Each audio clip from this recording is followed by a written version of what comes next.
سرخط مهمترین خبرها: حمله به 2 کلیسا و عبادتگاه یهودیان در داغستان، درماندن ده‌ها مهاجر تاجیک در مرز روسیه و قزاقستان و قانون نوی تنظیم کدام جزاها را سخت‌تر کرد.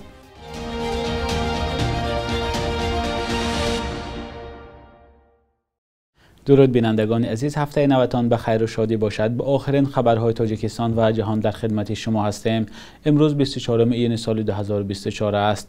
برنامه را از یک خبری مهم از روسیه آغاز میکنیم. مقامات این کشور گفتند روز 23 ایون در پی تیراندازی افراد مسلح به کنیسه یا زیارتگاه یهودیان، کلیسای پروسلاوی و اداره پلیس در شهرهای دربن و مخچقله داغستان 15 نفر کشته شدند. خبرگزاری اینترفکس به نقل از دفتر مطبوعاتی وزارت امور داخلی داغستان نوشته است 12 کارمند پلیس زخمی شدند.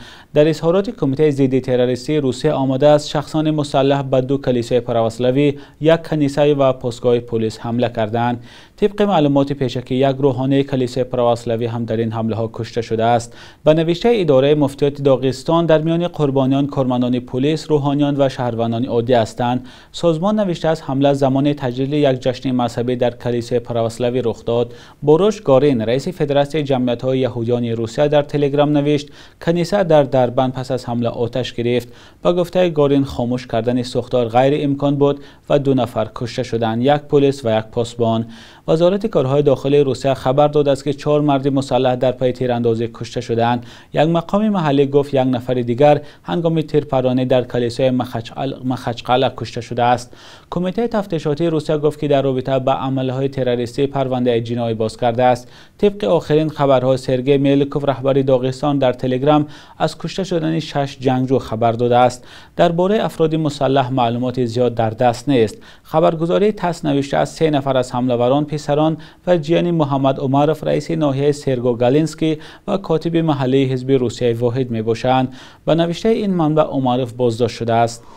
مهاجران تاجیک میگویند درآمدن به روسیه از طریق راه زمینی دوباره مشکل شده است. چند مهاجر تاجیک با ارسال نوار از مرز قزاقستان و روسیه گفتند این حالت از روز پنجشنبه 20 ایون پیش آمده است. مهاجران میگویند که شرایطشان خوب نیست و غذا نمیرسد. این نوار یک از مهاجران است که به رادیوی آزادی فرستادند. Граница узенькие. Вот мы берем шуна. Очередь бо Суриждан нарасиде. یعنی همه مردم توجیکه. ازبک و قیرگیز و دیگران را سر برسیم فقط توجیک سر نمیرس. یادآور میشویم که بعد حمله به کراکرس ورودی برای مهاجران تاجیک به روسیه مشکل شد. عبدالسلام مدینه‌زاده، دانشمند تاجیک که با عیبنامه تبلیغ تروریسم در استرالیا 3.5 سال زندانی شده بود آزاد شده است. او آخر سال 2020 در منزل زیستش بازداشت شده بود. عبدالسلام مدینه‌زاده روز 23 ایون در صحبت با رادیوی آزادی گفت روز 19 ایون مهلت جزایش به پایان رسید. عبدالسلام مدینه‌زاده، دانشمند ساحه کیمیا، تا زمان حبسش در ماه دکمبر سال 2020 در دانشگاه استرالیا غربی کار میکرد. مقامات استرالیا گفته بودند که مدینه‌زاده در صفحه‌اش در یوتیوب از ماه ینوری سال 2019 تا زمان حبس در ماه دکمبر سال 2020 نوارهای زیاده نشر کرد که توسط آن مسلمانان را به سرنگونی حکومت تاجیکستان و ایجاد خلافت دعوت میکرد. مدینه‌زاده در صحبت با رادیوی آزادی گفت که 16 ویدیوی او را مقامات تحقیق کردند و خلاصه دادند که محتوای آنها تبلیغ تروریسم است. او گفت اتهام را پورا به دوش نگرفت ولی اعتراف میکند که خط سرخ را آن زمان عبور کرده بود. عبدالسلام مدینه‌زاده میگوید که از این به بعد نیز به فعالیتش در شبکه‌های اجتماعی ادامه خواهد داد ولی دیگر احتیاط میکند. عبدالسلام مدینه‌زاده 56 سال داشته، با اختصاص بیوکیمیک دوام 10 سال در دانشگاه استرالیا غربی کار میکرد. او را در تاجیکستان نیز با اتهام افراط‌گرایی جستجو میکنند.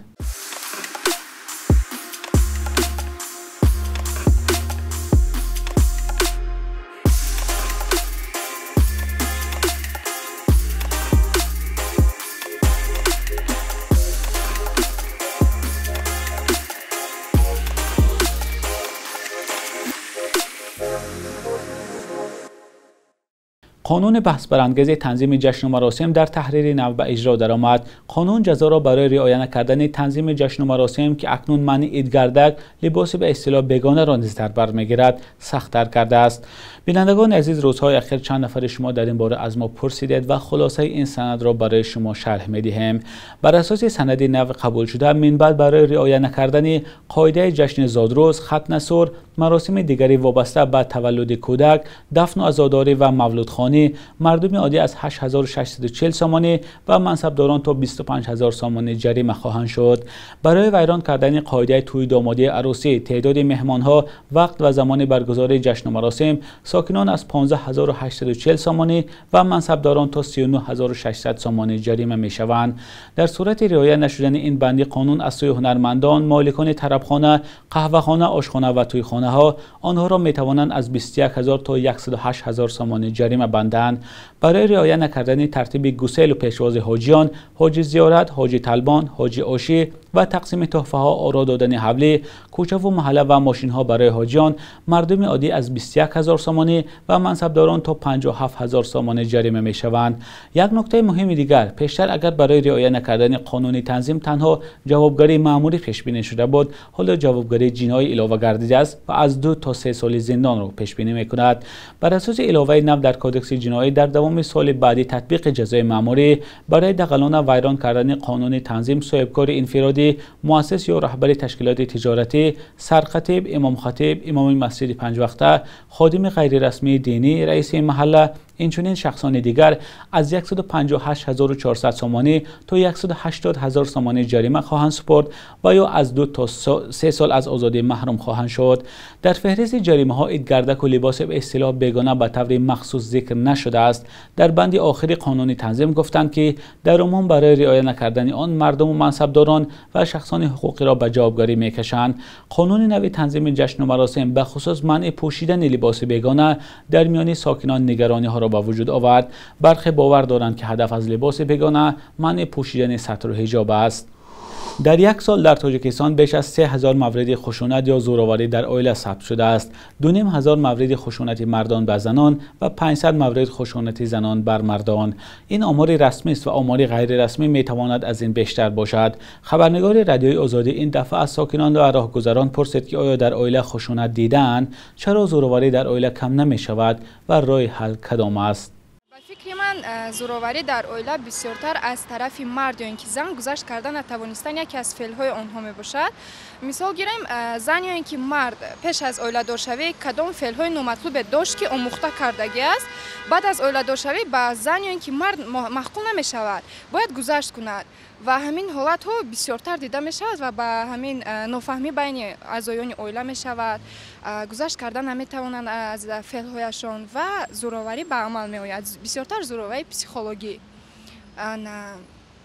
مردم که مثال درباره پسیخولوژی کم معلومات دارند با پسیخولوژان عائلوی مراجعت نمی کنند، از همین سبب بسیارتر زورآوری در عائله ها دیده می شود. همین تربیت فرزندان می شود، تربیت عائله می شود کروخی. سر فرزند میبریم قطی هم پسرش رو قطی کی گیری مگردن قطی کی با میخرن نمیپرسن کجا میره برای مدای و بچهای همین به اخلاق رفتار میکنه قطی دیگه اونم باید تایی بسیار بشه کارو به تربیت فرزندایی به تربیت فرزندان باید تایی کارو میشه برای فرزندان پیش رو گفتن کار جوانان رو که همین خیال کارو نشه این آدما پرنسولا نمیکنن این جوانان میکنن به اخلاق رفتار میکنن دو طرف ضعیف میشه. اگر همدیگر فهمی باشه هیچ وقت جنگ جنجال جدایی نمیشه. مثال خیلی بود هست که مرد زن مثال کم ترک اگر احترام زنک با کم ترک با مردک چی باشه حرمت عزتش نقض باشه. مثال مردک همه وقت بیرون خونه که بیرون ای در میبروید 100 آدم خطیب میخوره هست. مثال زنکای هست خانه بسیار خانه‌چینا بسیار هستند هست زنکای کار میکنن خیلی باید با معامله‌شون باید دیگر خیلی کار میکنگیش.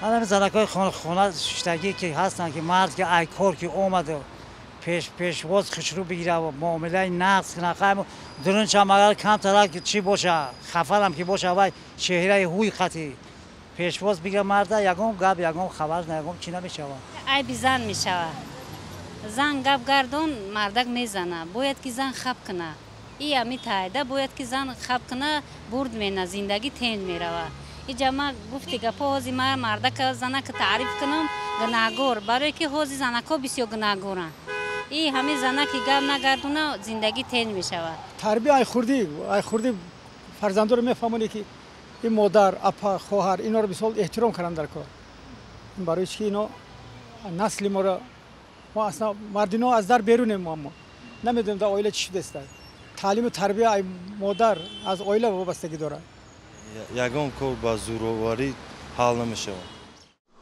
بخش یک روزی تاریخ را در تقدیم همکارم خیرامان بقازاده تماشا کنید که مهمترین واقعه‌های تاریخی در روز 24 ایون را فرا میگیرد.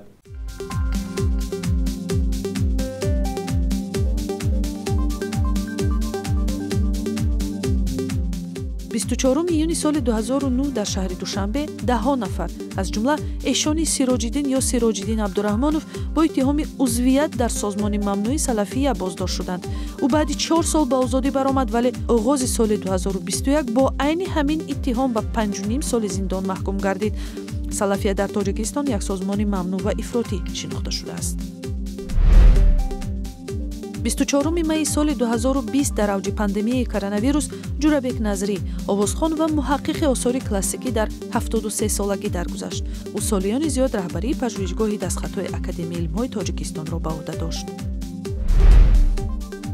24 ایونی سال 1949 زبانشناسی تاجیک دادخدا سیمودینов تولد شده است. سابق رئیس کمیته زبان و اصطلاحات تاجیکستان 67 سال عمر دید و سالهای آخری عمرش قاعده‌های املای نوی زبان تاجیکی را تهیه کرد. هرچند این املا بحث زیاد ایجاد کرده است، زحمت‌های سیمودینov را در رشد زبان تاجیکی مهم ارزیابی می‌کنند. صبح امروز در بانک تجارتی تاجیکستان 1000 روبل روسیه به 116,117 سامان برابر است. $100 آمریکایی باشد تا 1065 سامان ارزش دارد. قرب رسمی بانک ملی تاجیکستان برای امروز چنین تعیین شده است.